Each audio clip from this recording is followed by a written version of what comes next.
It's a massive machine, but it's a real piece of precision engineering too. From the moment we launched the kit to make the first internal module, right through to the engine being dispatched, it's 20 days.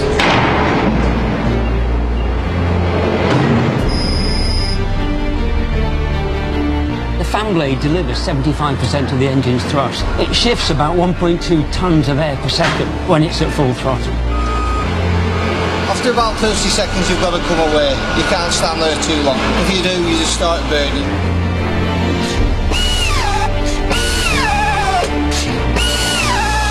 Every bit of this is all put together by hand. If we was to fit a bolt that was wrong, the aircraft was to come down. We run thousands of hours of testing. An explosive detonation releases the blade from the disc at max takeoff speed and fires it into the fan case. The engine is destroyed. Derby is Rolls-Royce. You mentioned Derby, everybody says Rolls-Royce. These are better welders than I am, better craftsmen than I am. They don't need my voice. Morning. That's the inspection department, very friendly people there. It's a very tough competition with one of the most powerful and competitive companies in the world in General Electric. It's not until you see Trent Fleet fly over. I've made my own good bit of that. Today, we're the lead. We're the most efficient engine flying in the world.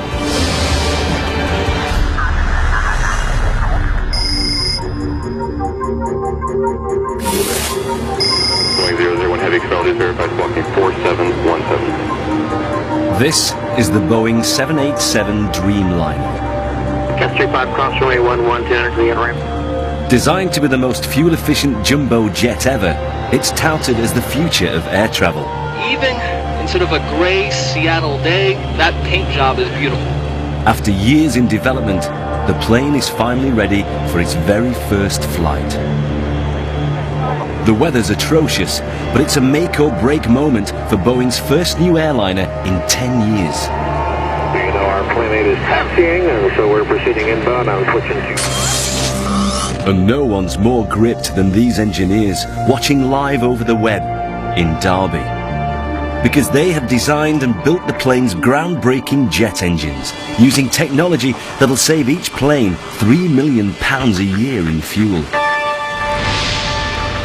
If the flight goes according to plan, Rolls-Royce could find themselves building the greenest, cleanest engine for many of the world's airlines, and securing orders in a highly competitive industry. The engine includes some of the most advanced aviation technology the world has ever seen.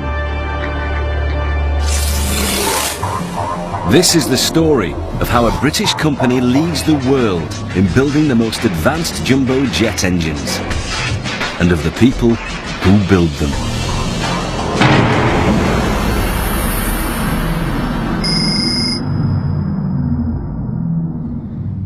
Rolls-Royce jet engines are built at state-of-the-art factories all over the UK.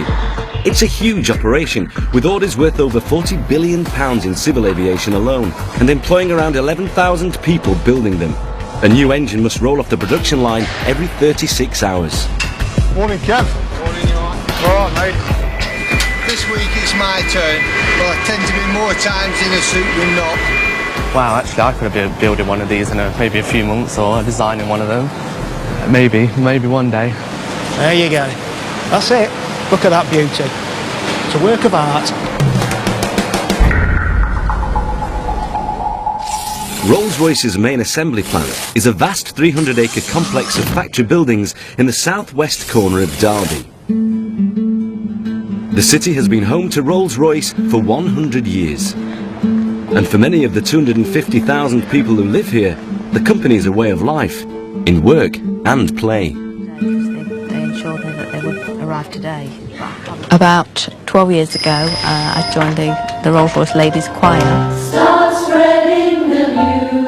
We rehearse every week on a Monday evening at the Rolls-Royce Leisure Association. It's a real enjoyable evening after a day at work.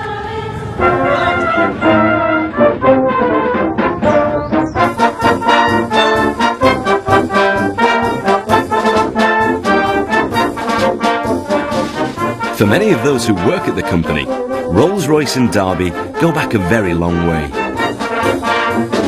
I was born and bred in Derby, so I've been in Derby 53 years. I've been at Royce's 36 years. It's like a family business as well, because my wife works at Rolls-Royce.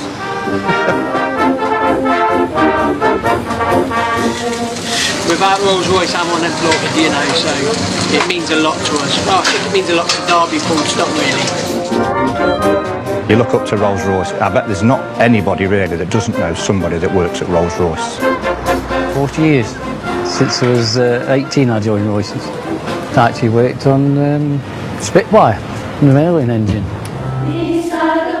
The choir's been in existence for 50 years. We celebrated the 50 years last year and had a big concert to celebrate that.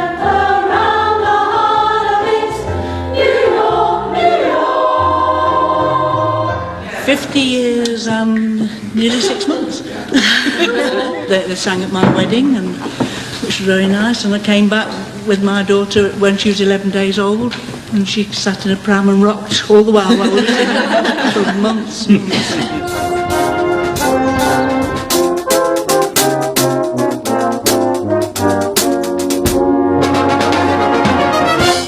Derby is Rolls-Royce.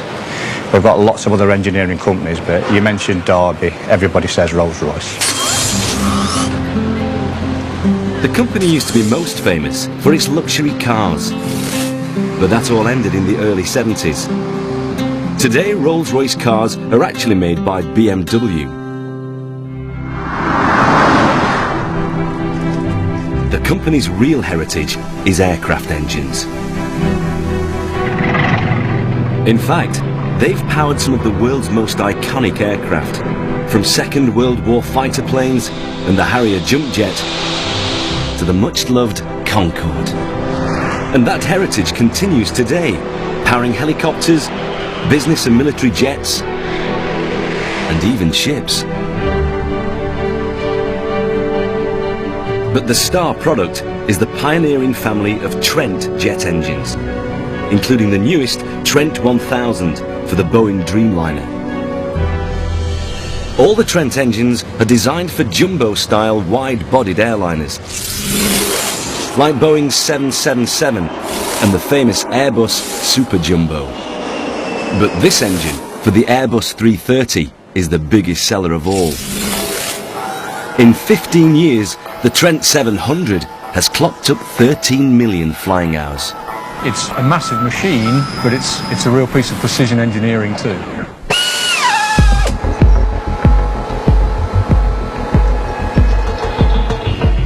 Weighing at least 5 tons, each Trent engine is worth several times its weight in silver.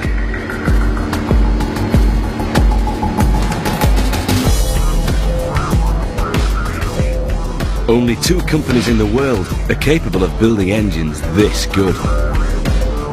It's a very tough competition between one of the most powerful and competitive companies in the world in General Electric.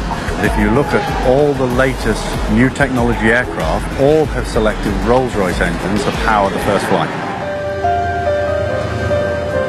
It carries a payload of 242 tons at 37,000 feet for 9,500 miles, which, as you can imagine, is a serious challenge for any technology to deliver. So it really is at the high end of manufacturing and assembly.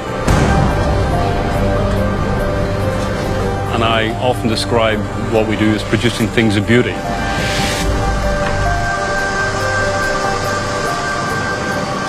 But the popularity of the Trent 700 is also the factory's biggest challenge. With orders placed to build 400 new engines, the company has to produce at least 4 a week. For their production line, one of the most complex in the world, time is big money. Each Trent engine is built from modules, 8 separate sections which are put together on the assembly line. But each module is made from thousands and thousands of components. And the monumental task of gathering them starts here at their massive parts warehouse.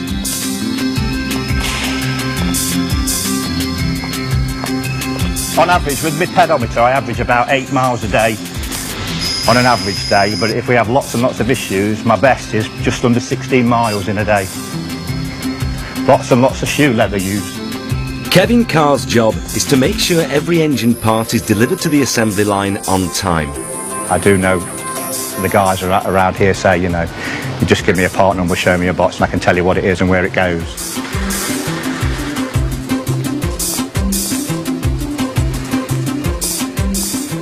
Everything's footprinted, ready for the guys. It's a bit like a sweet shop for them. They can pick and choose what they want. We supply the very first nut, bolt or washer that they fit, right up to the very last little bit of plastic that we put on the engine before it goes out the door to the customer. So that could be anything up to 30,000, 40,000 parts, depending on which engine it is. It's Kev who kicks off every new engine build. 2 days before the assembly begins, he triggers the dispatch of tens of thousands of parts from the warehouse. So now it's 8 o'clock. Have we got all the bits there for it? Yes. Got all the paperwork? Yes. Yeah, so we're all ready to go then. Okay, thanks very much, Noel. Looking at the boxes, you wouldn't know, but just looking at the odds and sods that are lying on the floor, there's nothing under £1,000. You've got the engine control management unit, roughly £750,000 worth in that box, just sitting there on a pallet. Anything up to £200 million worth of stock on the shelf. We have roughly 5 engines worth of stock of anything.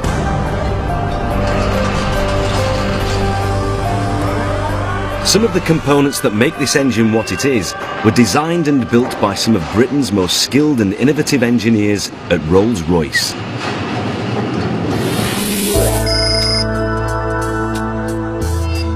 Nestling in the Lancashire Hills, 100 miles north of Derby, Barn Oldswick is where the first ever jet engines were developed by Sir Frank Whittle. And today this small community still plays a very special part in the building of every Trent engine. Raw materials arrive at the factory every day. Solid sheets of high-grade titanium. They're destined to become one of the components that make Rolls-Royce Trent engines truly unique. When you walk onto a plane, you look into the engine, that's the fan blade, and that's what we make here. Mike Wallace's job is to transform the raw metal into high-performance fan blades. The fan blade delivers 75% of the engine's thrust. It shifts about 1.2 tons of air per second, and the loading on the blade is something like 90 tons centrifugal load when it's at full throttle. That's like hanging 13 double-decker buses off each of the 20 blades. The enormous fan is what distinguishes a modern jumbo engine from older turbojets. They didn't have a fan at the front and relied entirely on the jet exhaust to thrust the plane forwards. Faster than a propeller, but inefficient and very noisy. But in a turbofan, like a Trent engine, the energy of the exhaust is harvested to turn the massive fan blades at the front, which in turn push huge amounts of cold air quietly around the sides of the engine. And that's what thrusts the plane forwards. The Trent fan blades are unique. So, which section is this? And it's all down to their design. The original blades used to be solid, but in order to get better performance, take weight out of the engine, it was designed to be hollow, and our manufacturing processes, which is unique, has actually enabled us to make that and advance the technology within Rolls-Royce. Every single fan blade is worth as much as an average family car.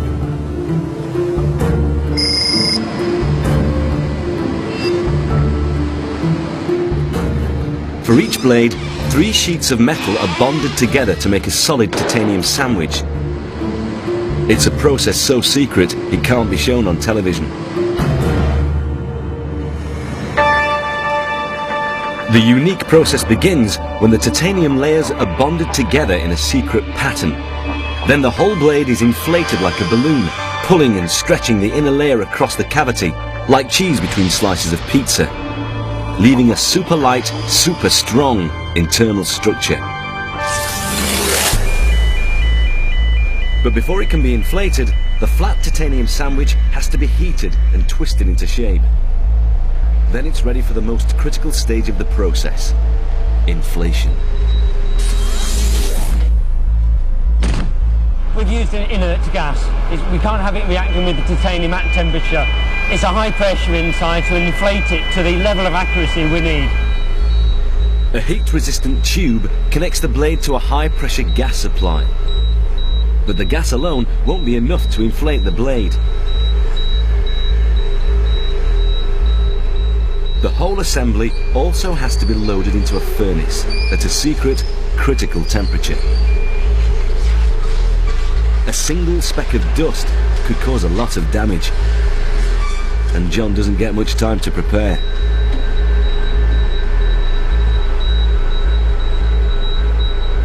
It gets very hot. After about 30 seconds you've got to come away. You can't stand there too long at all. If you do, you just start burning. All your gloves, fingers, everything. It takes 4.5 hours for the gas to slowly inflate the blade to its precise aerofoil shape.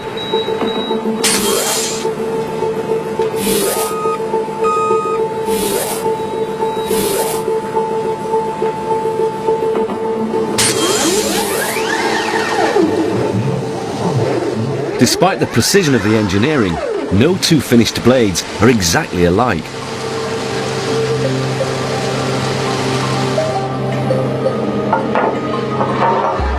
And with 20 in each fan, it will only spin smoothly if the blades are perfectly balanced. So every one is precisely measured and weighed, then rung like a bell. Each blade has a different mass and different frequency, and we use that data to select where those blades are going to be positioned within the disc. So when we go to engine build, they're located and selected in those exact locations. This is the attention to detail that ensures every Trent engine is as safe and efficient as it can be. And with up to 150 blades leaving the factory every week, it's also the challenge that keeps Mike going. For me, it's exciting. After 27 years working on fan blade, it's still exciting. And there's still a lot more to do. Rolls-Royce is a global company.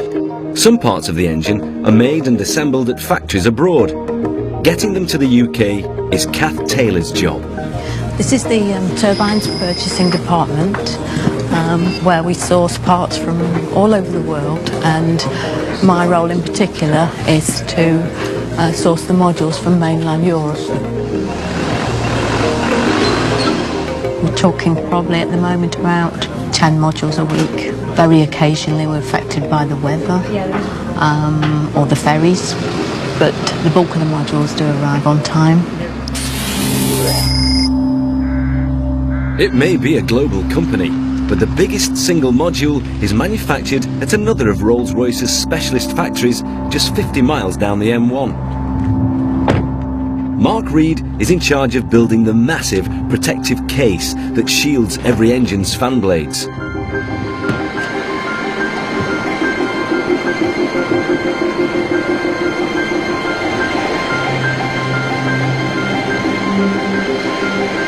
The fan case's primary function is to guide the air through to the main core of the engine and to provide a containment system in the event of a blade off. When the forging's originally constructed, it weighs 5 metric tons in weight, and then when it's finally finished machined, it weighs roughly 500 kilos.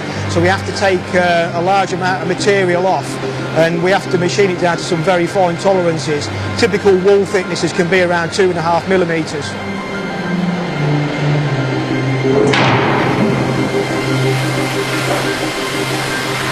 There's a number of different processes that take place, typically around 40. A component can spend up to 90 hours in the machine. So we put it on at the beginning of the week and we take it off at the end. And nothing goes to waste. Every sliver of precious material is collected and recycled to make more components.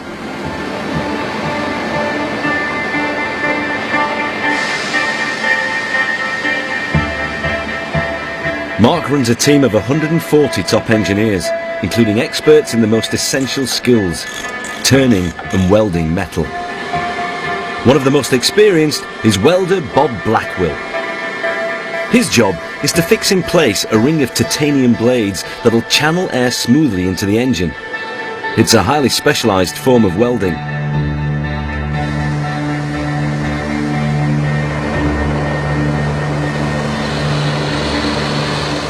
I'm a TIG welder, come sheet metal worker. I've been doing this job for 22 years now. All these vanes are different, with different cambers to achieve the best airflow.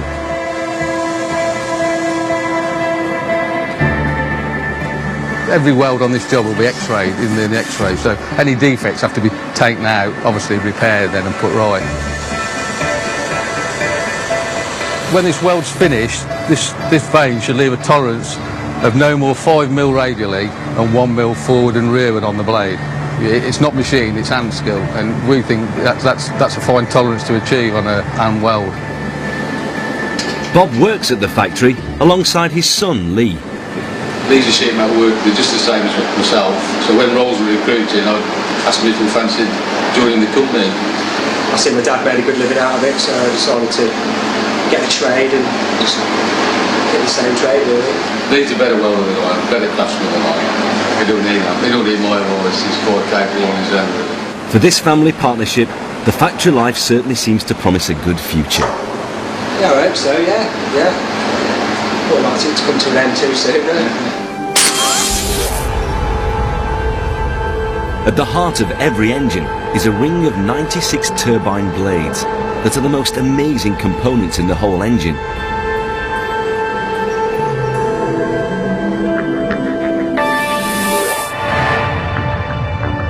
Jet engines work by sucking air into the core and through multiple compressors.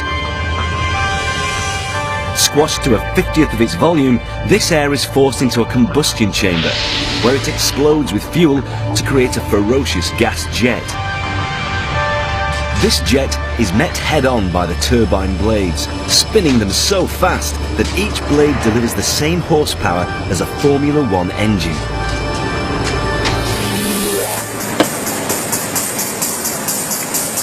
The job these tiny blades have to do is unbelievably demanding. The blade exists in a fairly harsh environment. It has to rotate at about 10,000 revolutions per minute, the blade speed of about 800 miles per hour. The component itself operates at something like 300 degrees above the melting point of the alloy. To operate at around 1700 degrees, they're designed not to melt.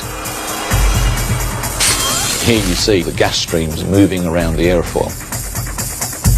At the bottom of the blade is the fir tree area, which is used to hold the blade into the disc. Above it you see the aerofoils with a peppering of cooling holes. To stop the blade melting, Rolls-Royce designers used computer modelling to design a blade that has a precise pattern of tiny air passages throughout. Here we see what the blade would look like if we didn't have it cooled, and you can see that there are some areas of red, which means that the component is too hot.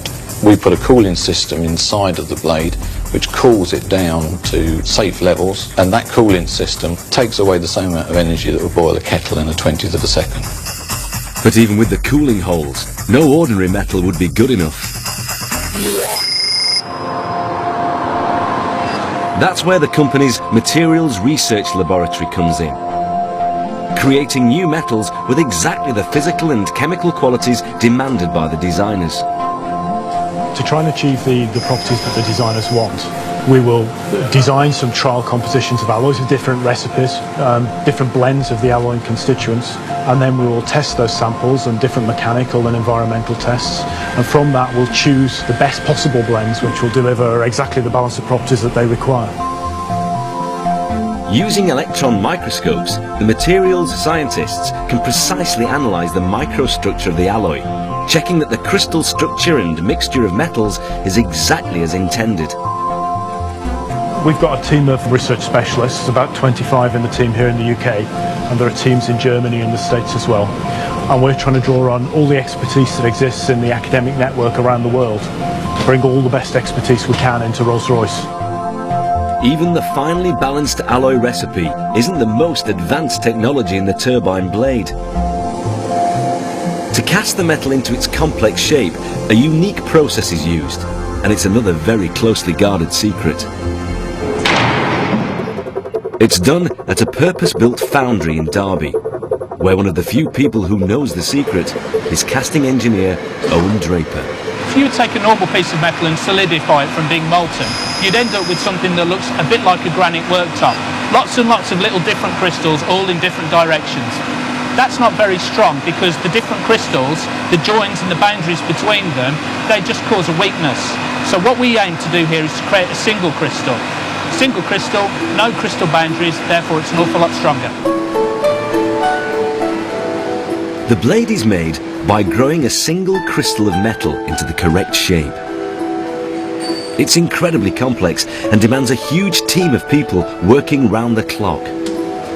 But it starts with an intricate, hand-built model of the blade in skilled hands like Maureen Hankey's. I've been doing it on and off since '73. Skill is you've got to be very dexterous, everything's got to be perfect, everything's got to be smooth. The secret part is the way the molten metal is cooled through a spiral tube at the base of the mould. The tube prevents all but one crystal of solid metal from passing through, allowing that single crystal to grow throughout the mould.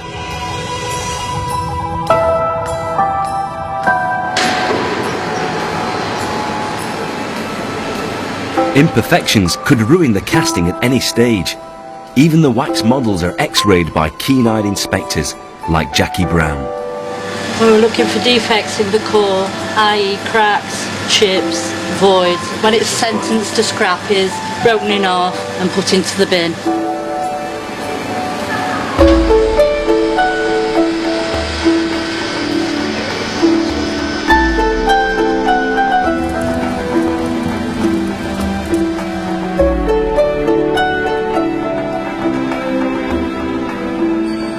Once cast, every single blade is thoroughly checked, and checked again, by eye, by computer, and by X-ray. Even then, they're far from ready. Each blade goes through another 4 days of precision finishing in the hands of machinists like Steve Ball. We're all very good at what we make. We don't sometimes share it. It's not until you see Trent Fleet fly over, I've made my own good bit of that. And because of the extraordinary demands on the blade, its dimensions must be accurate to within 1/10 of a hair's width. We grind the fir tree to within 7 microns, which is a hell of a tight limit. Goes under a load of 18 tons, that does. If we stretched it with 18 tons, re-gauged it, there would be nothing. Everything would be to the micron the same. There's no alterations in the structure. There's no cracking. There's no stretching of anything on there. And bearing in mind, you've got 96 of those in an engine set.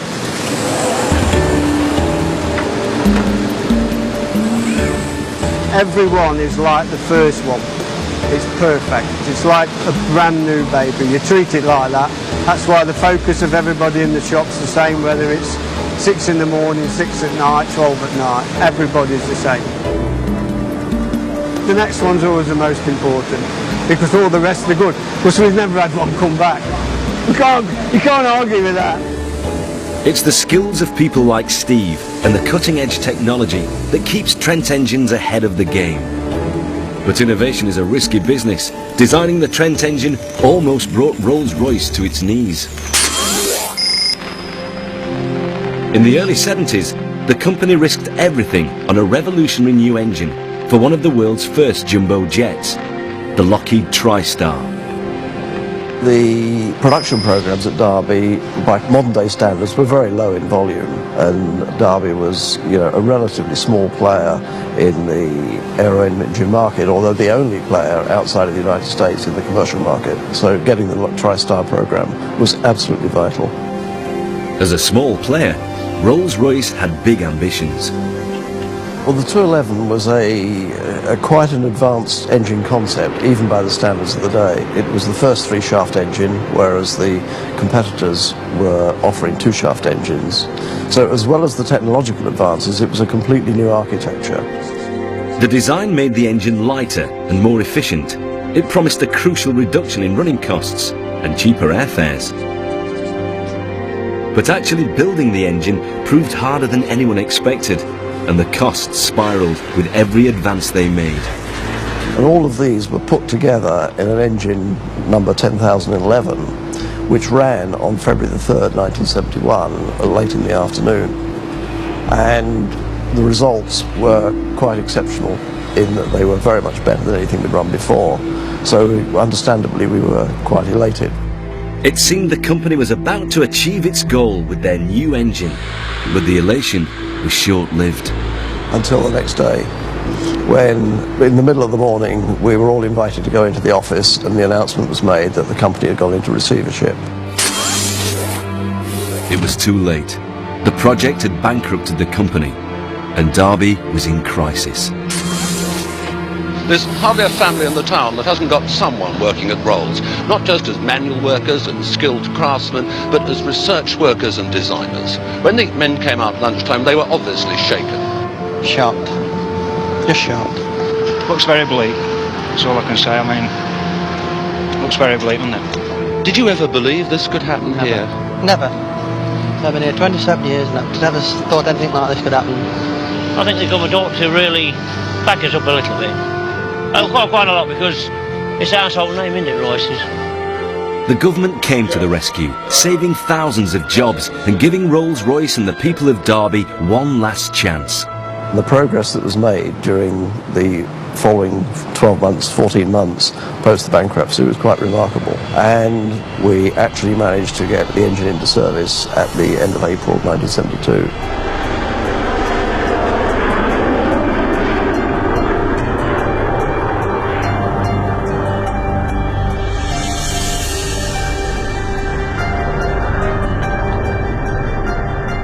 When the TriStar finally flew, the hard work and revolutionary technology paid off.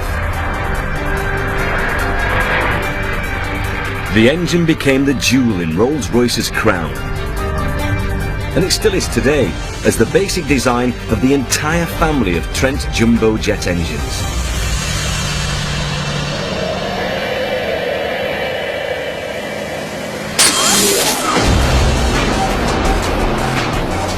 Launching Rolls-Royce onto the international stage, the engine helped them grow from a small player to a global competitor.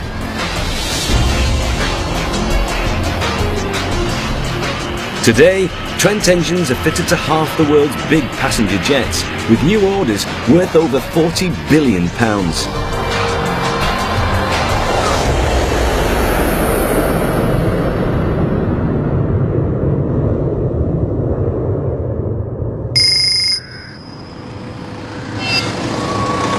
At the heart of the Derby factory is the main assembly line for all Trent engines. The line has to run like clockwork to take every build from first components to completed engine bang on schedule. From the moment we launched the kit to make the first internal module right through to the engine being dispatched, it's 20 days. The countdown starts with assembly of the biggest and most complex modules. Hundreds of precision-tooled blades, hand-fitted and finished to perfection. 4 days in, and work begins on the engine's Kevlar-wrapped aluminium fan case. Over 4,000 engine control and transmission parts, fitted and wired, every one by hand. At the same time, an army of expert fitters begin the 9-day task of fitting together the engine's 8 separate modules. Let it go.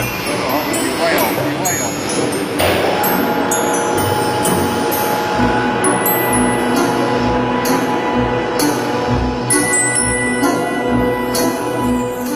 The first 5 sections are stacked one on top of the other.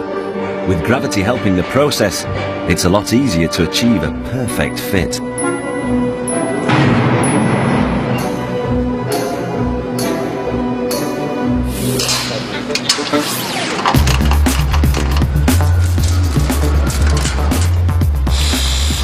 Every bolt is adjusted to a precise torque, and there are moments that require absolute concentration. Going down.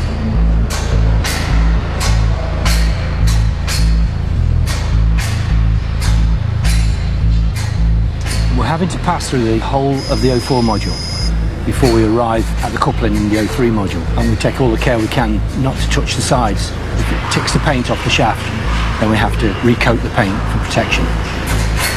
It's the trickier of them all to fit, mainly because of the coupling that you can't see and the adjustment that's needed. Going down.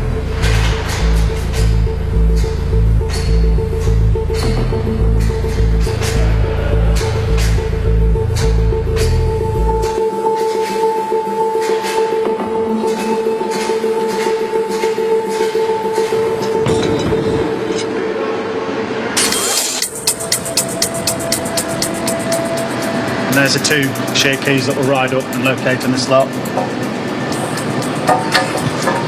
You should hear as it clicks. They'd have clicked in now. 1 week into the build, the fan is assembled from its kit of blades.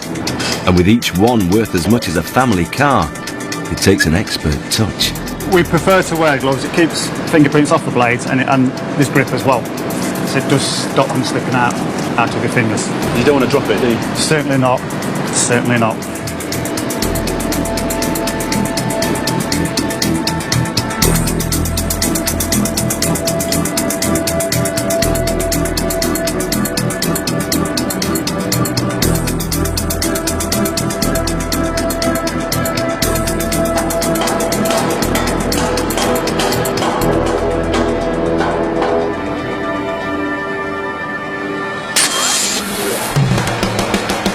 Before the fan can be fitted, the towering engine stack is craned onto its side.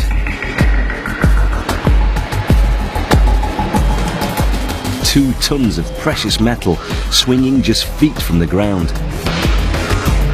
Finally, in the position it'll spend the rest of its life, the engine's ready for the last 2 and biggest modules.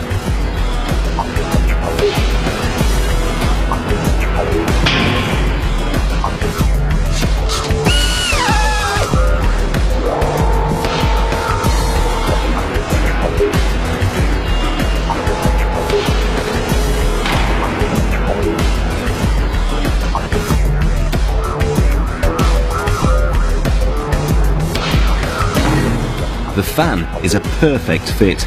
Its tips clear the lining of the case by a fraction of a millimetre, yet in flight will spin faster than the speed of sound. After 2 weeks of assembly, every completed engine is fitted with vast aerodynamic ducts and inched across to the factory's purpose-built flight test centre. Here it'll be fired up and put through its paces in a simulation of the harshest flight conditions. 3, 2, 1.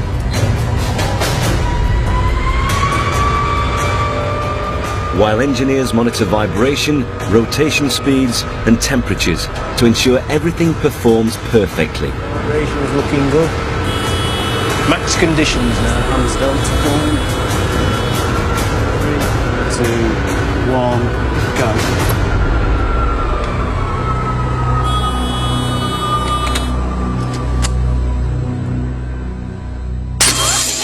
Signing off newly built engines isn't all they do at the test centre. Dave Benbow is in charge of testing prototypes for new engine designs before they ever take to the sky. And that means carrying out tests that are much more challenging.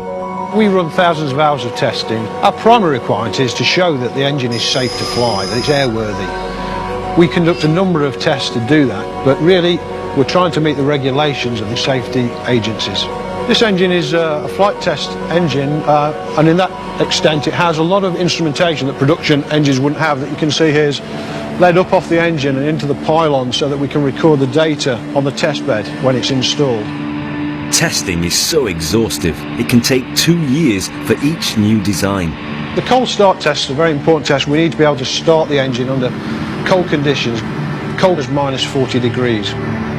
Removed from its giant freezer, everything must still work perfectly when the engine is started. We have to make sure that the gearbox will turn when we start the engine. Other tests, so water ingestion. Water is poured in at 30,000 gallons an hour, but there must be no loss of thrust. We have to demonstrate that the engine can cope with rain and hail ingestion, and that the compressors can cope with the amount of water going through the engine that it might get in flight, and that the compressors continue to run, and that the combustion system remains stable. But one of the key safety requirements we have to ensure we meet is that in the unlikely event of the release of a fan blade, that it's contained by the fan case. Well, it's an absolutely key test in that we need to make sure that there's no chance of the fan blade escaping. On the test, there's an explosive detonation which releases the blade from the disc at max takeoff speed and fires it into the fan case. When this event happens, the energy that's generated by the blade coming off is about the equivalent of a 1-ton car being dropped off a 200-foot cliff. And the casing here then has to retain that and ensure that nothing is released outside of the fan case structure. So it's a hugely expensive test, but our commitment to safety and demonstrating requires us to take that asset and to complete that test, irrespective of what we're left with in the end. The engine is destroyed. Although it's contained the blade and run down safely, the components that are in that engine will not be used again. Effectively, that engine is then written off.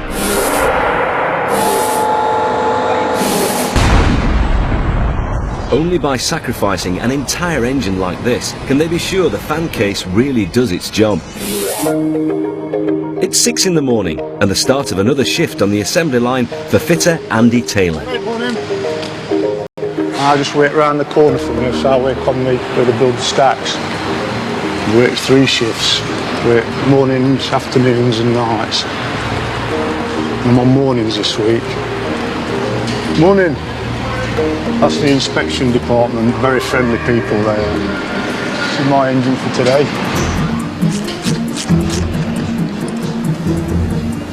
Andy's task today is to fit the first of a network of sensors to the engine. These are connected to the thermocouples. And these tell the brain of the engine that if there's an overheat problem, it'll tell it to like alter something inside the engine to cool it down, or vice versa if it's running too cold. When it's running, these sensors will measure temperatures, pressures, speeds and vibration at critical points in the engine. The sensors constantly feed that information to the engine's own electronic management system, its brain, that ensures performance is optimized at all times.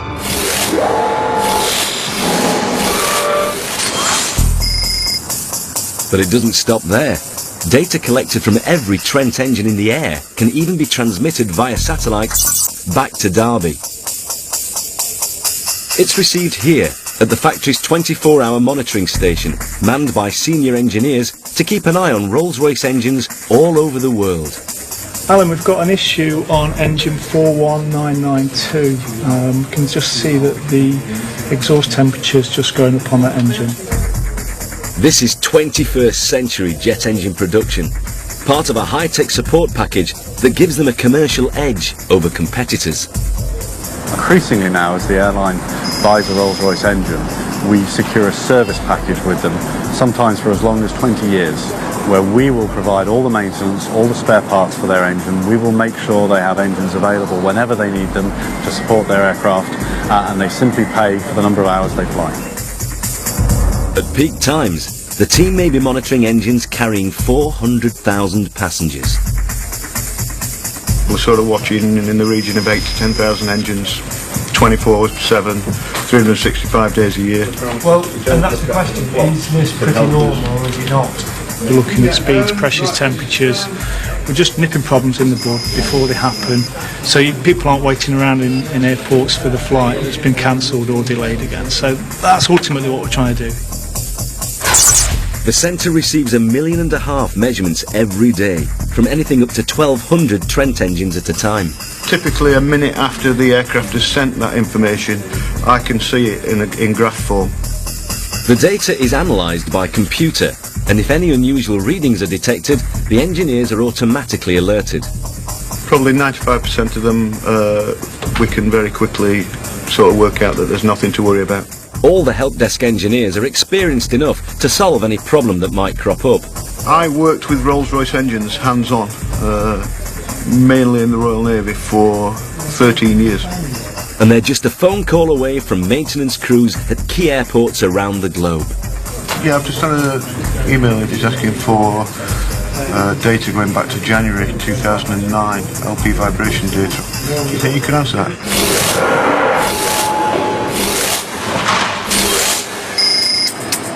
Back on the assembly line, this Trent engine has hit a problem, just 1 week away from its completion. The final module needed for the vertical stack has been held up on its way from Europe. Without it, the stack can't move along the line. It's a turbine which actually drives the big fan at the front of the engine, which is mounted inside the fan case.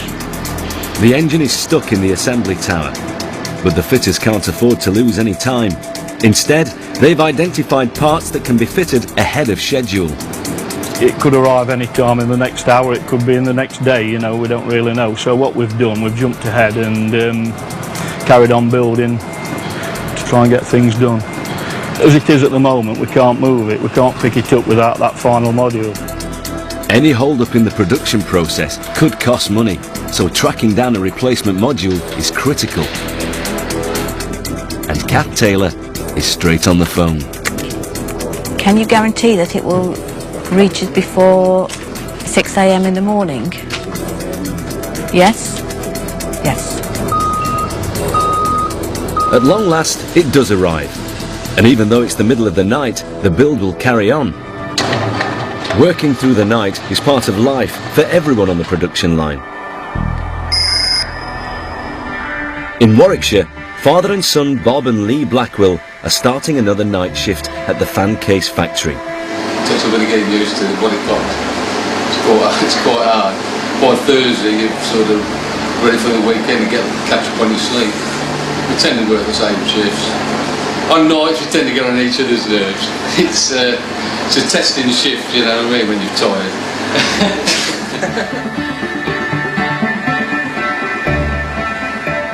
Tonight, they're working on a new fan case, bigger than any other, to be fitted to a new Airbus that is currently being built. This is the biggest component that we've actually manufactured to date, 118-inch diameter, so it's a challenge. I mean, this is something that we're really proud of as an organisation. It's a first in everything that we're doing at the moment. It won't be long before these parts are put together to make the first complete new fan case. When finished, it'll be the biggest Trent engine of all, with the lowest carbon emissions, and could become the third Trent engine in a row to launch a new jumbo jet. It has actually been the fastest selling Trent engine in history. We already have orders for 1,000 Trent engines, and we will build that early next year. We will start testing it, and we'd hope to see it in the skies about 2 years from now. But investment in new technology is worthless without investment in new people to keep manufacturing skills alive.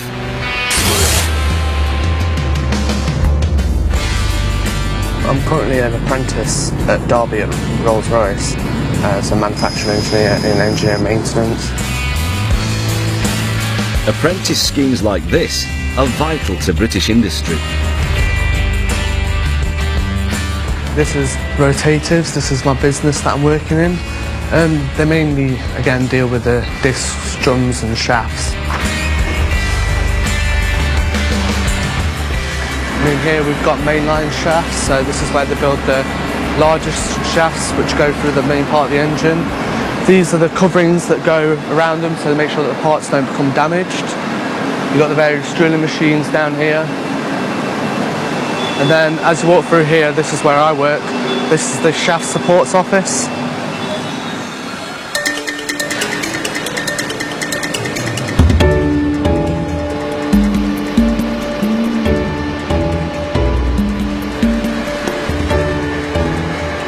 Like, from a young age, I was always into like building things and like designing.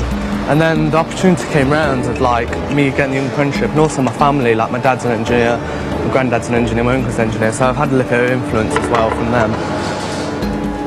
But generally I just like engineering, and I like the fact of like designing and building. I identified at an early age that, you know, he liked engineering because, you know, I think when he was about 8 I bought him a Connects, and you know, in about the space of a couple of days he'd he'd thrown away the manual and started making models of his own. Like every apprentice, Neeraj can expect to spend 3 years or more learning the basic skills of his trade. So having a passion for it is really important. Today I'm trying to make one of these control rods, which as you can see is here, and basically it allows the pilot to control the amount of airflow that's going through the engine and change various settings in the engine of the flaps and angles. You tell somebody you're 16, you work in Rolls-Royce, it's quite, they see you as in a different light suddenly, like that you're actually something special and something a bit different, because it's really quite prestigious to work in such a big company like this, at certainly the age that I am. So first data image, glued out from one end to the other. Okay. Second data image, 90 degrees to it. Check that with an engineer square. Now I'm thinking, wow, what a change a couple of years can make to a life. Because going from schoolboy to engineer, it's quite a radical change, and I'm quite pleased with that change.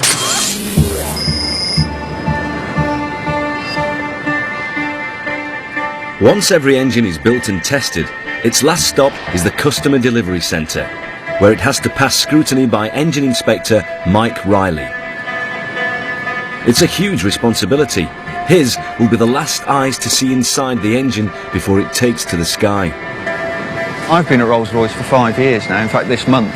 Before that, I was in the military as a helicopter technician on the first line maintenance. I've actually wanted to work for Rolls-Royce for some time before I came to work here, and it took me 2 years of applying before I could get in. So it's not the easiest place to get into. Mike's is one of the most specialised jobs on the assembly line. Like a doctor doing keyhole surgery, he uses a borescope to inspect the inside of the engine.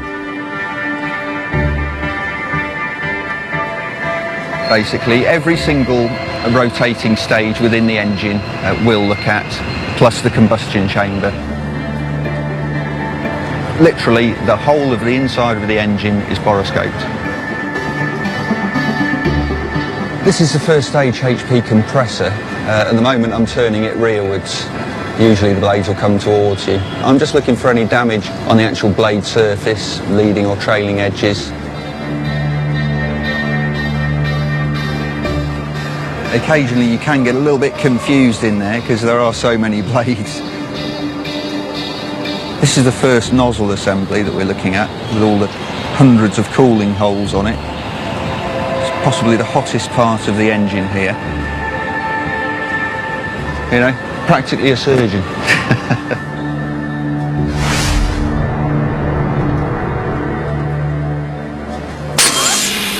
After Mike's final inspection, another Trent 700 engine is bagged up and ready to leave the factory. In a few days, it'll be in France and fitted to another Airbus 330 plane, just one of 300 engines built this year. These engines are Rolls-Royce's key to success, but it's keeping ahead of the competition that will secure the future for everyone in Derby. But right now, there's a big day ahead.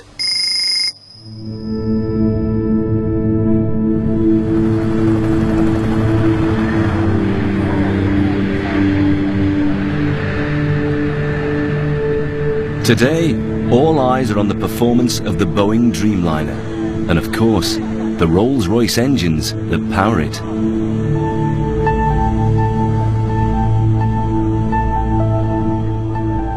It's a big day for the aeroplane out in Seattle, and an even bigger day for the team of engineers back in Derby, watching the preparations for the flight live online. As the aircraft prepares to take off and the engines fire up to full power, there's nothing anyone can do but wait, watch, and see what happens next. And here she comes, the 787 Dreamliner. Way to go, Rolls-Royce! It's a massive coup to provide the engines for a new airliner's first flight. And it's something to be very proud of for the people who build them.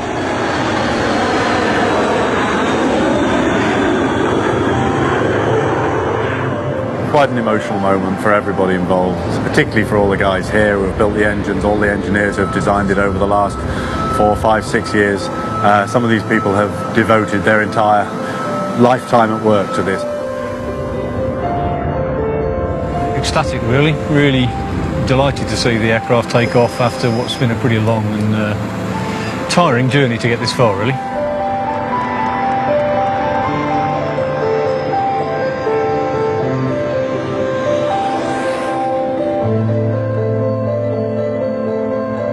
But the success of the flight can only really be gauged when orders for the new engine start coming in. Great news, another order for 5 Trent 1000 powered Boeing 787 aircraft in place this morning. Particularly good because it's quite a tough market at the moment, and so it does show testament to the technology in this engine that even in this market people are still placing orders. It's a great day to be in the job, it's a great day to be in Rolls-Royce, it's a great day for Derby.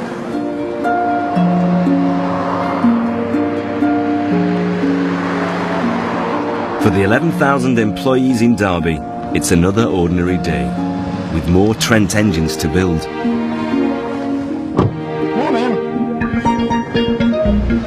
And in Warwickshire, it's the end of another shift for Bob and Lee Blackwell.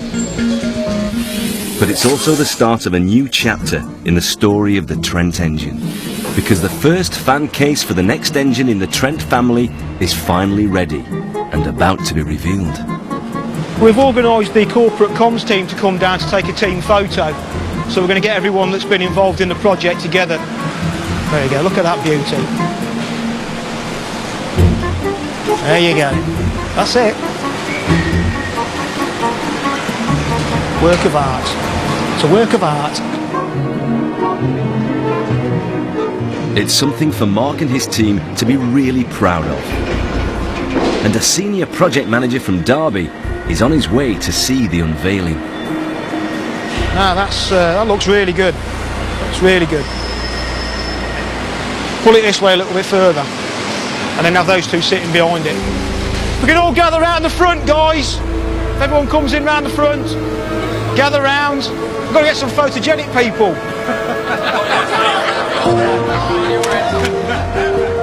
Got it. This is a major thank you to all of you, and thank you very much for the fantastic effort you put in. This is so many firsts for us as a project. It's our first module and it's our biggest module, and a major milestone for our first engine. So thank you very much. Thank you. That's great. Well done.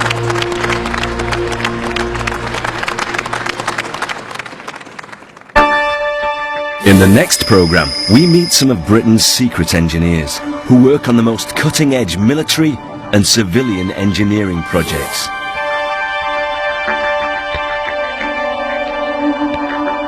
And that'll be next Sunday at the same time. Next tonight on BBC Two, you've got to see the funny side. It's Mock the Week. And then highlights from today's men's final at Wimbledon in half an hour.